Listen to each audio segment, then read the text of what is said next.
All right, wonderful. Okay, so again, thank you everyone for joining us today for the intro to QGIS, where we're going to kind of go over some of the basics, hopefully get you guys up and running. And this workshop does kind of lead into next week's workshop, where we actually do create a map that could be printed by the end. So what's really fun is you guys are going to learn some cool tips, some cool things that you can do in QGIS if you're new, or if you've used QGIS, hopefully I show you something you haven't done before. Again, any questions, please feel free to ask at any time. I like to present kind of in a more casual way, so do not be afraid to stop me for questions. I am going to start sharing my screen. Sorry, the button had moved on me. So first things first is we are going to talk about the document that I shared with you guys. So in this document, what you're going to see is the information for downloading QGIS. I did send this out prior to this workshop with the download instructions. If you did not download it prior to this workshop, it may be kind of hard to catch up if you're trying to do the download and then do this. But don't worry, you can always email me after this workshop if you by chance lose a link to this document. I'm happy to share it with you again. And you can definitely work through all the steps that we're going to go over. But what I really like to do is I believe it is a little more fun when working with GIS information if we have a scenario that we're trying to do. So this scenario kind of also is the same for next week. This is just taking a few steps before that. So our scenario is, for the purpose of this workshop, we're going to use, and as a backdrop to why we're creating a map, is as part of a group dedicated to Florida outdoor activities, we were asked to make a map that would help people identify many of the trails located within the Wakiawa Spring State Park. And I do like to mention, I am not a native Floridian, so if I said that incorrectly, please forgive me. I apologize. Okay. So very first thing is all of the data that we're going to be working with. I went ahead and put this all into a Google folder, which, oh, my apologies. The link had recently changed for this folder, and I forgot to add it back into the document. So I am going to copy that link. I will drop this both into the chat and into our lesson documents in this Google folder. I will clean that up later, but that is the Google folder for all the documents that we will be working with. And let me just drop that into the chat real quick. That way you have it. So all the data that we're going to be using can be found in this Google folder. We're using some official we're using data from the official state of Florida geographic data portal. That is what it's called. And as you can see, I have some links to those direct pages or the general page if you're curious. But we are also going to be using one file that actually comes from an ArcGIS data repository, in which is for the Florida county boundaries. So I have the steps here for downloading and extracting your files. I'm just going to show that very quickly. So if you're in the Google file, we'll go ahead and we'll download our Florida. You can just right click, download. As you can see, it is zipping the file and downloading it. Now, what we're going to do is I'm going to stop share, and I have to reshare my other screen. And we're going to share that screen. And when I open up this document, if I come to my downloads, I see my zipped Florida.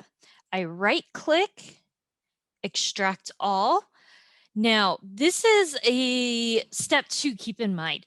If you are working on a large project after this, I would highly suggest you have a folder that you plan on keeping all the data related to each other in one place. So all I would simply need to do is click extract, and it went right in. It's still in my downloads, but now I'm able to see everything that is in that folder. So the thing with the data that we're working with, we are working with vector data. It does require 3 types of files in order to operate with vector with a shape file. The actual shape file, which is the SHP, the SHX, and the DBF, excuse me, are kind of the backend information that allows programs to read them and have their attribute data. Okay, so now what we're going to do is we're going to actually get into QGIS and get working. So what you need to do is for the other files, which is beach access, Florida county lines, Florida county boundaries, park trails, and park points of interest, is download those and put those into, extract those. That way they're ready and available on your computer. Now, if you haven't done so, please open up QGIS. What you will see, if this is your very first time opening up QGIS, what you're probably going to notice is this area will be blank under recent projects. As you've seen, I've done a few things, so that's why mine has some information in there. But right over here, it should have new empty project. We're going to go ahead and just click on that. Okay, now the first thing that I want to go over before we start jumping fully in is get us a little bit oriented to the QGIS interface. So first things first is this window right down here where my mouse is, if you're following along.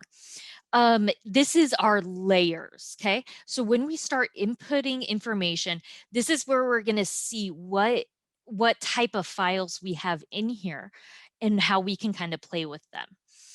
The next is obviously a toolbar. As you can see, we have a lot of different tools up here that we're gonna be able to use, like create a new project, save.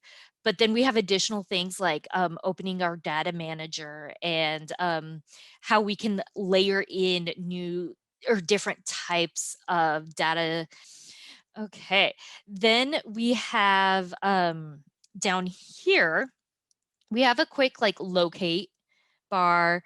Over here toward the bottom, we have our coordinates. So like as I move my mouse in this main area, which this is what we call our map canvas.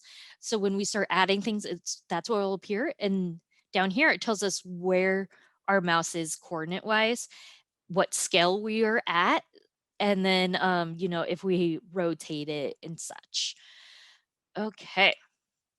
And then up here, these are kind of like just our files where we can easily find some of our files.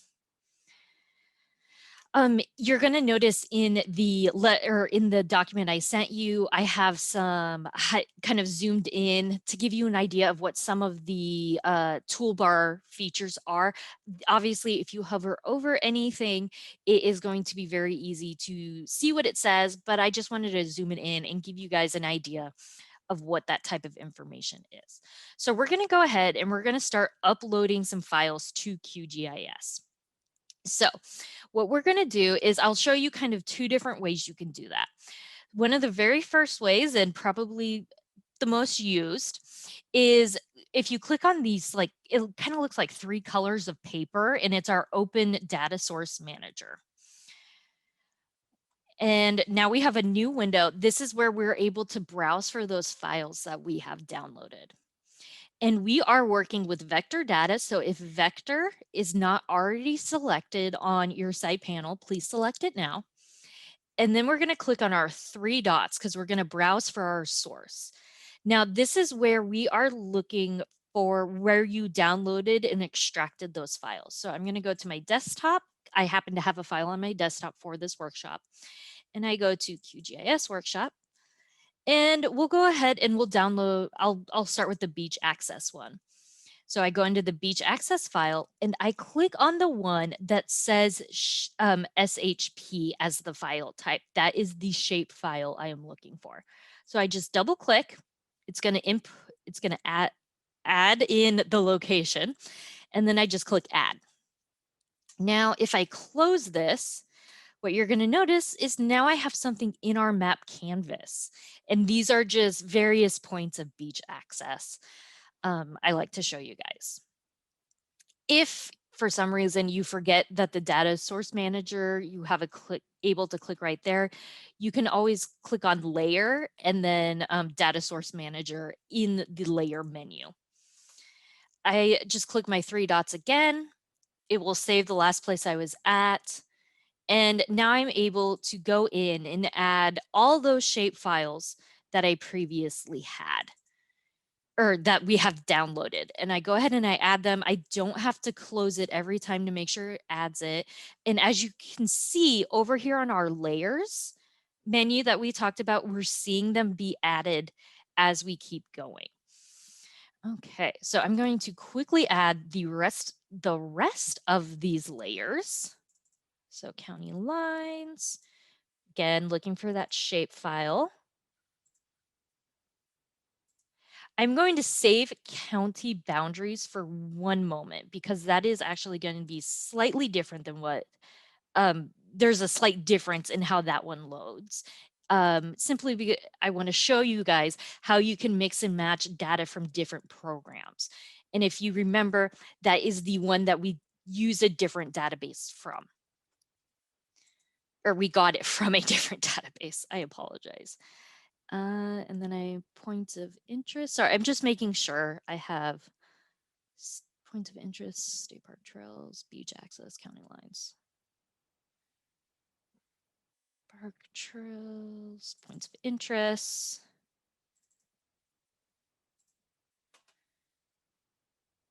And now what we'll do is we'll go ahead and we'll add in our county boundaries. Okay. If you notice, this one kind of nested its files twice. So it takes a few extra clicks. And again, that is SHP. Now, when I add this file, another window is going to come up. This is simply saying that we have two types of projections going on with these files.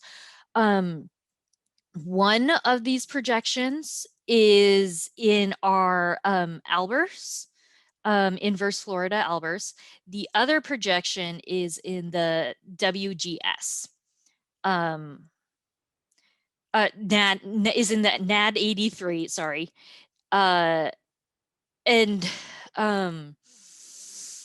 Basically what's happening is we are in slightly different projections. They're very close, but the lines wouldn't line up necessarily exactly the same if we didn't transform one or two of these files to the same type of projection. And in that document, I have more information about projections that if you are very interested in learning a whole lot more, please take a look at that. But for the purposes, we can accept the defaults, and it's just going to convert the one layer that is in a slightly different projection and make it so it lines up nice for us. And then we'll go ahead and we'll close this. Okay, so now that we have all of our layers, you probably notice a couple of things. If you, our layers in our layer window, excuse me, are in there in the order that we uploaded them to QGIS. So something that happens is they're creating layers. So you can kind of think of it as maybe like a pizza where we have, the dough, and then you put the sauce, the cheese, and toppings. Okay. And as you put more things onto it, it's going to start hiding what was originally underneath. So what we need to do is we need to order these layers so that way it makes sense and we can see more of those things that are going to be the smaller pieces that can be easily hidden. So standard convention for when you're designing a map is to have polygon layers on the bottom. So a polygon layer are, for example, our Florida layer and our Florida counties layer. And if you notice, what I can do is I can click and then just drag, and I am reordering where those layers appear on our map. So now we can see, as you can see, now we can see those dots. I apologize. I just said now you can see, we can see. Okay. And then the next would be lines. So obviously lines are, drawn lines. So these would be things such as county lines and our state park trails. If you notice, they also have different symbols, so that helps make it pretty easy. And then next would be our points. So those are the dots that are appearing on our map. Okay, so we really want to make this so it's viewable, and as we, start kind of doing a few different projects, it's a little bit easier to see how our different functions run once we start getting into the data portion of this. So now that we have our layers kind of, sorry, by the way, if you ever want to zoom in, all you have to do is be hovering over kind of where you want to zoom, and you can scroll in with your mouse. That's what just happened there. And then if I ever want to click and drag to look in a different area, make sure the hand right here, which is it's our little hand selection, is selected, and then I can just grab the map and drag it to wherever I like. Okay. Now, I want to show you a quick feature and explain this part. So what I can do is you can turn layers on and off. So if I uncheck Florida counties, because that one's on top, I can now see the Florida layer underneath. And if I uncheck all of them, you're going to see it's just, the shape of Florida. And then if I turn on, for example, the county lines, you can see the lines appear. If I have county boundaries, because the Florida counties layer is above the Florida layer in our list, that is why you're seeing the purple layer and not the orange layer. And we're going to go over why I made you guys look at two different types of layer information. Okay, and that all comes in with the next section that we're going to be talking about, which is exploring the data that's in here that we loaded. So let me recheck these, just that way they're on. And what we're going to do is we are going to right click the state parks trails layer, and we are going to click on open attribute table. So this table is our attributes. Basically what it is doing is describing pieces of information that are displayed on this map. So as you can see, they have an object ID. This is an internal identification that QGIS uses to distinguish objects from each other. We have a unit ID. This is the organization that created this program. They set unit IDs for their internal tracking system. So these are going to be these are going to be like types of identifiers. If you notice in mine, like we have S00085. That one is repeated a few times. So it's not a unique identifier. That's why QGIS has this object ID, is because even though maybe it belongs to the same park or region, or as you can see, well, it belongs to the same trail, they may not be exactly connected together. They could be branches of that trail. And that's why they have to have a unique ID. Site name is the name of where that trail is. Then we have name. I'm assuming because they didn't give us an exact name, that's the name of the trail. Then they give us additional information, which is really nice. And you're going to notice sometimes when you're working with different types of GIS data, the attribute tables might be kind of bare, which is unfortunate because it just means you don't have the automatic ability to do a lot of filtering with that information or a lot of data. So as you can see, we have things where they tell us, like how it's used, what kind of surface creates it, is it accessible? So I'm thinking like wheelchair type of accessibility, how wide path, our length in both miles and feet. Is it a water path? That's what this one is.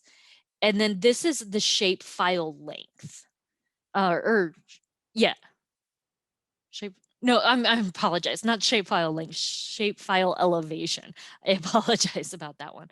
I started reading the LE and not the ELEN. So if we close this one down and we by chance right click on Florida and look at that attribute table, you can see it's one thing. We just have the shape of Florida. Not a lot of information, probably because this type of this layer doesn't require a lot of information. You're not going to be filtering subsections. But if I click on maybe counties and open that attribute table, you're going to see, we have our names of our counties, additional information. Coastal is it a coastal county? And then when I click on county lines, our county lines actually don't tell us, what bounding lines they are, what lines are created in those boundaries. So that's why we have those two layers. Our county, the county boundary lines is actually not very useful for the project we're doing, but I wanted to kind of show you that you can have different types of lines. So if it wasn't very necessary to know what counties we were working with, having just the boundary lines may be of use. But since we actually do want to know the counties we're working with, we want the other file.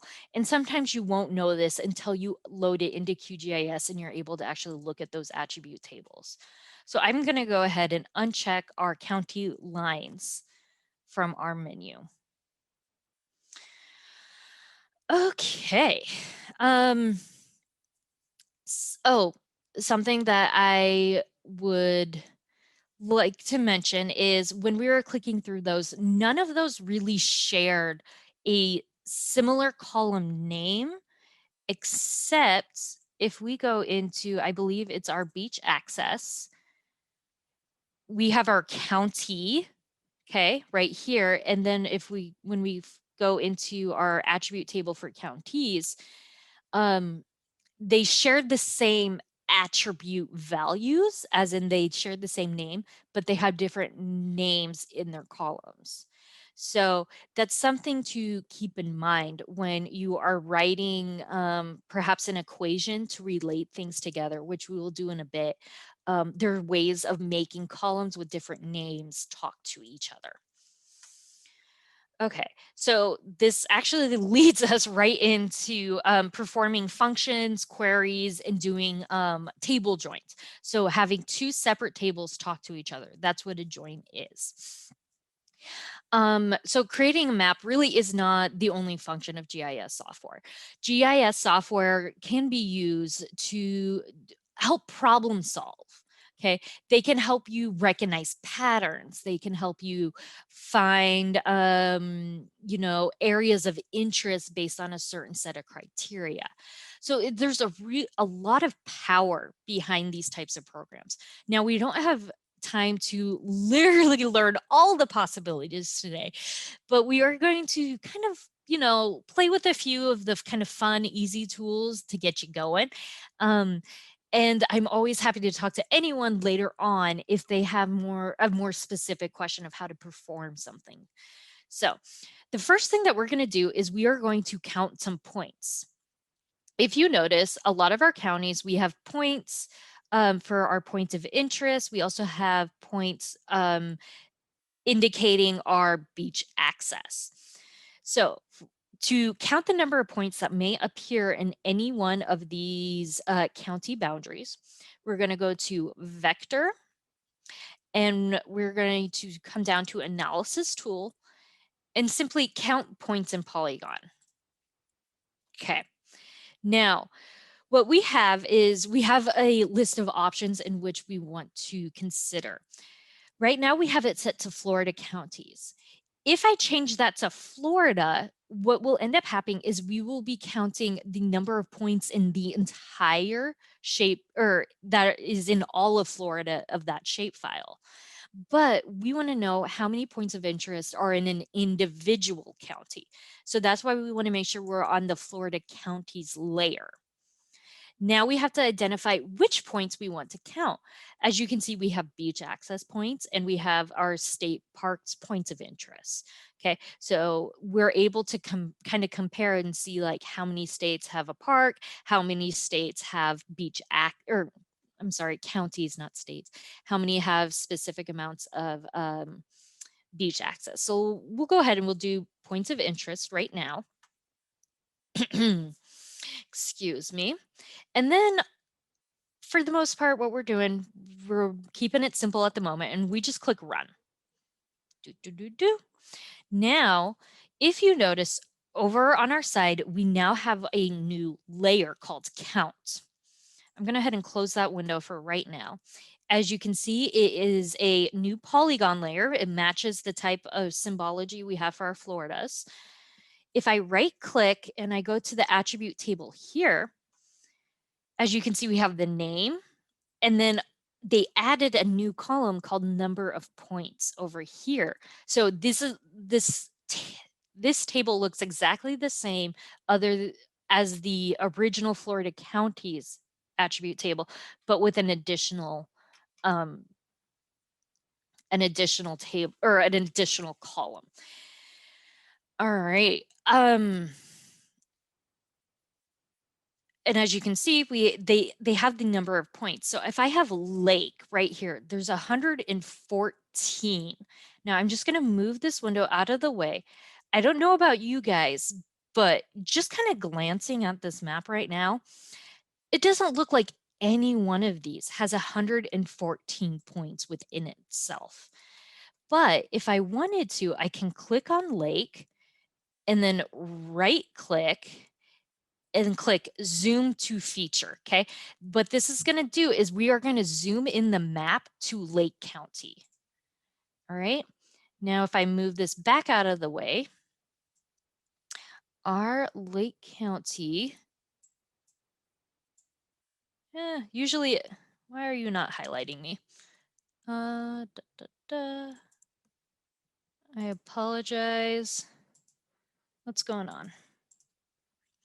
Okay, well, this is Lake County right here. And as you can see, there are actually a lot of points in that county. But when we come out, they just start to overlay each other. And so it becomes harder to see those. So that's something is just because you can see the entire map doesn't mean you're actually seeing all of those data points. Okay. Now having a layer called counts isn't very helpful. It doesn't really tell us a lot, okay? It's very easy to forget what did we count in each of those things. So if I right click on accounts and I go to properties and then click on source, I can change the layer name. So we're going to change it to parks by county. Apply. Okay. Now we have a name that means more. It's more information. It's helpful. So that's just kind of a fun, quick way that we can, do a little thing. We can go in and we can do the counts by beach access if we wanted to. So I am going to actually open up our attribute table for our parks by county layer again. And this time we're going to run a function on this one. So what I'm going to do is we are going to click on this. It's select features by an expression. Okay. So it kind of, is a mathematical symbol. I believe that one is sigma over what looks like a little paper. Now we have an expression builder that we can use.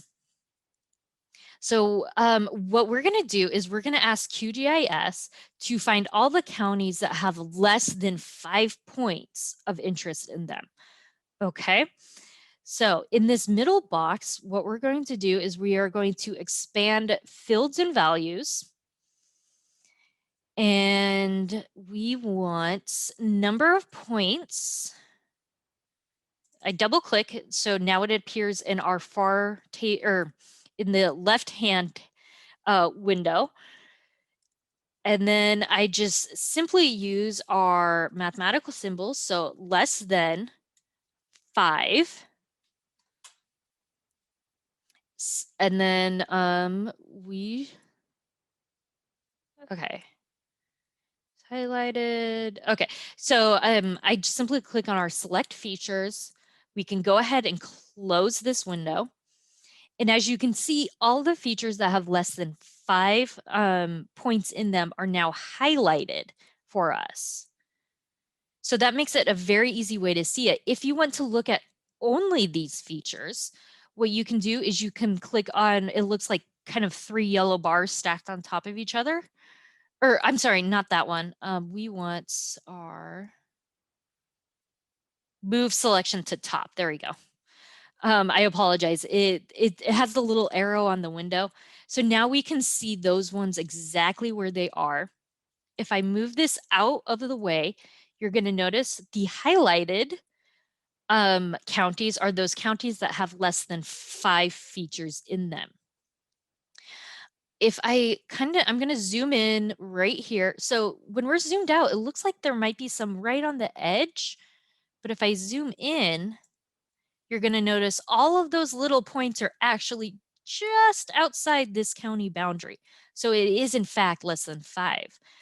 And then if I scroll in, this county does in fact have only 2. Okay.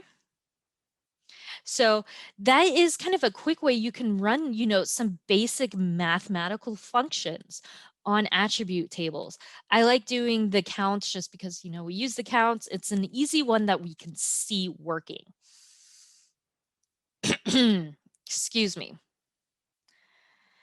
Oh, something I do want to mention, yes, sorry. I lost my place in the notes and I was like, oh no, I forgot a step, but we did it correctly. I apologize. Okay, I am going, and then if we want to clear our selection, all we have to do is click the little yellow sign that it looks like is a little kind of stop sign. I know it's small. I wish their symbols were bigger, but in clicking that, now they go, our highlights are now gone. So we can go ahead and we can close that window for right now. And now what we're going to go into is we are going to join 2 tables together. That way they can talk to each other a little easier. So we'll go ahead and open up our attribute table for the points of interest layer. Okay. And we will also open up the attribute table for our park trails layer. Okay, so I know it didn't really show it quite well because, they like to hide, but both of these tables actually have site name as a shared column title. And I do want to apologize. I realized I forgot to show you guys, you can change the order of these tables. You're not stuck with how they look. So if you want to, like, by chance, order them alphabetically or go the other way, you can click on the title name. And as you can see now, we're at Addison, it's top. Click on again, it's Yellow River. I can do the same thing if I perhaps wanted to do length by mile. So these are what null means they didn't tell us, but then I can change it again. And we have one trail that is like 61 miles long. I believe I see a chat. And where'd my chat window go? Oh, okay. Sorry, Rose. I actually saw that one and then I thought we had a question. Okay. So what we're going to do is we'll kind of expand the column. We'll expand our site name over to the side so we can kind of see what they are if you need to be able to read more of it. Sorry, taking a breath for myself. Okay, so this is my trails. I want to open my points of interest table. Site name, sorry, right there. Okay, and we are going to, oh, apologies. I meant to go into our properties, not our attribute table. We're in properties. My apologies. Now what we're going to do is use our side navigation and we're going to click on joins. Okay. What we're now able to do is tell this that we have tables that can talk to each other because they share common attributes. So we click on the little green plus arrow down here. And we're going to pick what layers we want to join with state parks points of interest, okay? So change this from Florida to our state park trails. And then we change our join field. So this is the field in the trails table that is the same as the one in the points of interest. And that name is name. That column was name. And then our target field is going to be POI underscore name. So even though these have different column names, we're able to join them together because they have the same attributes in there. And then what we can do is join fields. If we click on our join fields, we are going to say, even though these, what we're saying is, even though these columns are not shared between the two tables, we want to be able to view them across, we want to be able to view them when we're looking at the other table. Apologies. So we're going to click on use, surface, accessible. We'll do length and mile. We don't need all of them. And then we'll go ahead and just click OK. And now it says we have a join in here. And so if I click OK, and when I reopen the attribute table for our points of interest, as you can see, we now have those additional columns. And they in fact do include. So anytime it matches, oh, there we go. So anytime the names matched,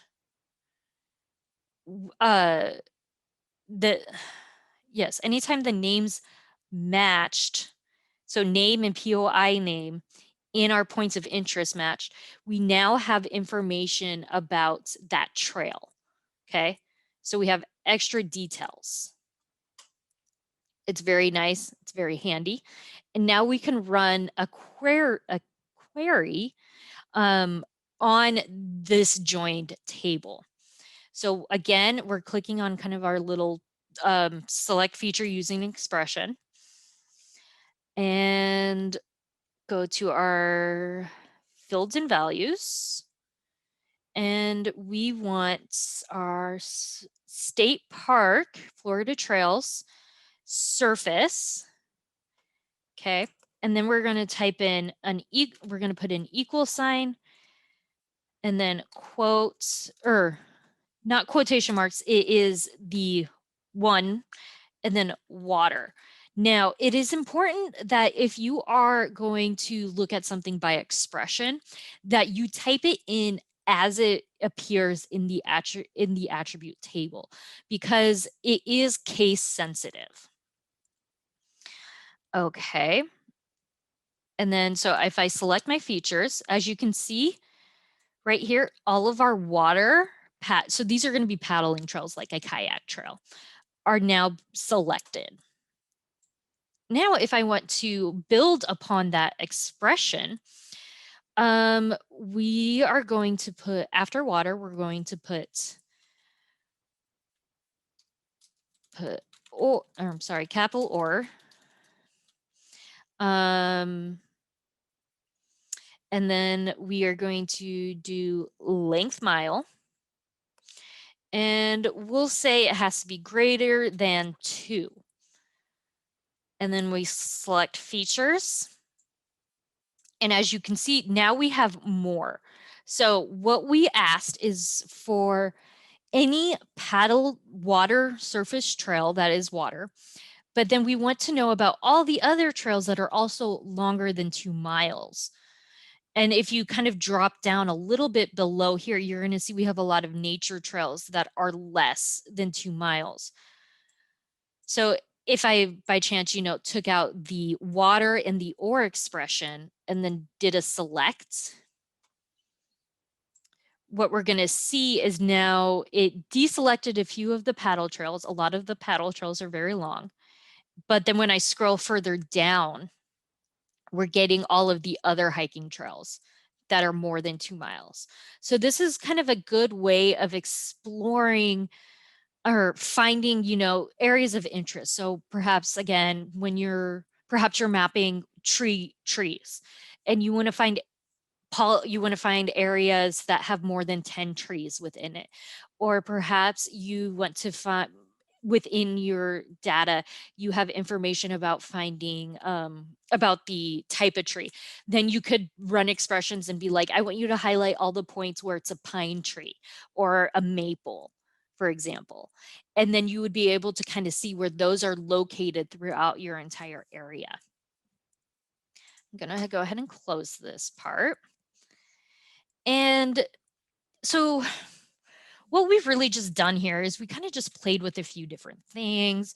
We kind of got an idea, but I'm going to give you a little sneak preview into the next week's workshop, just to give you guys a little bit of a hint. And I do think it's important to know about how you can start changing some symbology. So we'll go ahead and we'll go to our counties layer. So right click and we're going to properties. Now in our side menu, we click on Symbology. And let's go ahead. We are going to change our colors. So let's, we're going to click on Simple Fill. And symbol layer type, our drop-down menu. And let's change it to outline simple line. Okay. And then if I click apply, okay. And I'm gonna uncheck our parks by county real quick so you can see this. Now we can see the Florida polygon layer underneath it. So there are ways of, even though these are both polygon layers, we're able to see one polygon underneath another by doing something such as this. If you by chance want to change the symbology of layers to make it more of an, and I'm sorry, I just noticed I'm noticing some typos in the document I gave you guys, and I apologize. But a quick way we can categorize some of these is if I maybe go to our beach access, right click again, properties, symbology layer is going to be popping up where it says simple marker. And then I change our, or wait, no, I wanted it simple marker. I apologize. Up here where it says single symbol, we'll go ahead and change it to categorized. My apologies. Now we have to say what kind of categories we are looking for. So if I use my drop-down menu, and let's go ahead and we will categorize. Our beach access has a lot of information. Let's go ahead and categorize these by access name. Okay. And then down here, you have to click on classify. Oh, I forgot. That's why we're not using beach access for this one. Sorry. Go to our points of interest properties. Single symbol, change it to categorize. Let's change our value to let's do the PI class. Okay. And then classify. Now what we have is we are going to be able to see, okay, each point of interest, is it, family, is it a fishing spot? Is it a fort, a garden, gazebo? That type of information. Apply. Okay. Now our dots are all very, very colorful. This is a really great way, excuse me, of kind of playing with your symbology, make things more interesting. So if I'm going to unclick our beach access, just that way it's a little less distracting right there. And now we can see quite a variety of information here.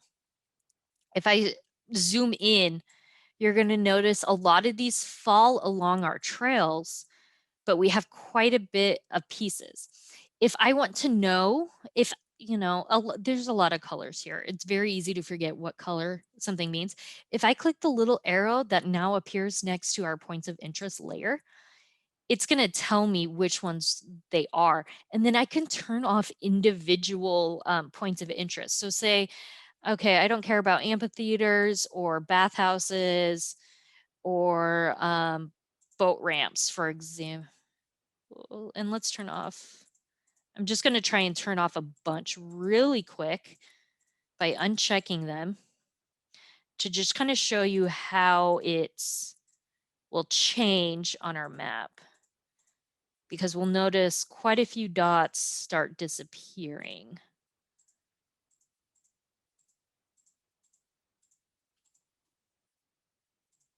I'm just kind of picking them at random, just so you know. Okay, now if I zoom out, it still looks like quite a bit, but we actually did remove quite a few dots, especially like along our trails. So again, you can even have your symbology be based on our categories. It's pretty neat. It's fun. This is really just was kind of meant as a fun way to get you guys going with QGIS. Are there any questions? Okay, well, one thing I'm going to do is this is kind of a newer series and newer workshops that we are doing. I would really appreciate if you guys would be willing to fill out this very short survey. It's just to give me some feedback about what we covered today. Maybe you guys were looking for something else than what I showed you. Any type of feedback you can give me is greatly appreciated on what you guys would like to learn. Maybe we need to do some more advanced. If I kept this one too simple, I would appreciate any feedback you have. And I am going to stay here in case any questions come up. I would, I'm happy to stay as long as you guys are here. Thank you for doing this workshop. Oh, you are so welcome. I'm so glad you guys were able to attend. I'm just going to take a quick sip of water. Yeah, I'm really looking forward to the rest of the series. Oh, great. I'm so glad you're going to join us. For those of you, if you don't know what else is in this series, we have obviously Let's Make a Map. So we are going to be working a little bit more with some of this data. We won't use, for example, beach access, things like that. But we'll make what hopefully you guys could leave with something that if you wanted, you could print it out and be like, look, I made a map. But then we have a Google Earth one where we will kind of explore a little bit of Google Earth, kind of the fun stuff, but we're actually going to create kind of like a virtual tour. And with that, we're actually going to follow the early part of Paul Dirac's life. So I had to do it. I work in the Dirac Science Library. So we kind of follow the very early parts of his life. And then after that, it is called Telling Stories with Maps. And that one we use a different software called Story Maps JS. For JS is just JavaScript. That one is also very simple. I would say the Google Earth and the story maps. If you guys have any classes where you have the choice of presenting in any format you wanted, those can sometimes be kind of fun because you can tie them to locations, and it's just going to look different than if you do a PowerPoint or something like that. It's just kind of another fun tool that I'm going to show you guys for those workshops as well. Thank you so much. Thank you so much. Thank you for attending.